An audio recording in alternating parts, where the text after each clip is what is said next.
নমস্কার, কলকাতা টিভিতে আপনাদের সকলকে স্বাগত। বিচারপতির অনুপস্থিতিতে বিচারপতির চেম্বারে যাওয়া, তার চেম্বার থেকে ফাইল চাওয়া, এই ঘটনার প্রেক্ষিতে সুজিত বসুর মামলা থেকে সরে দাঁড়িয়েছিলেন বিচারপতি শুভ্রা ঘোষ।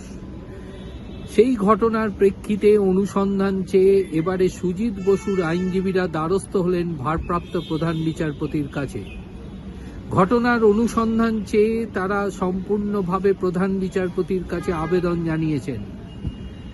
এদিন অর্থাৎ শুক্রবার এজলাস শুরু হতেই বিচারপতি শুভ্রা ঘোষকে তারা বিষয়টি দৃষ্টি আকর্ষণ করে জানান সুজিত বসুর আইনজীবী।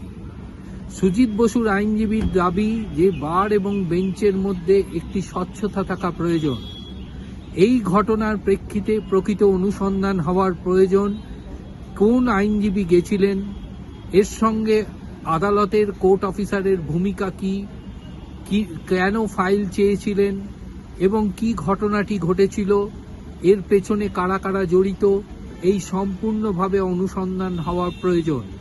তার কারণ এই আদালতের বার এবং বেঞ্চের অর্থাৎ বিচারপতি এবং আইনজীবীদের মধ্যে যে সমন্বয় সাধন রয়েছে এবং যে বিশ্বাস রয়েছে, সেই বিশ্বাস এবং সমন্বয় সাধনকে বজায় রাখার জন্যই এই ঘটনার অনুসন্ধানের প্রয়োজন।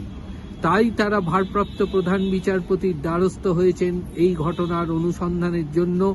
তাই আজ এজলাস শুরু হতেই বিচারপতি শুভ্রা ঘোষের দৃষ্টি আকর্ষণ করে বিষয়টি জানালেন সুজিত বসুর আইনজীবী সব্যসাচী বন্দ্যোপাধ্যায়।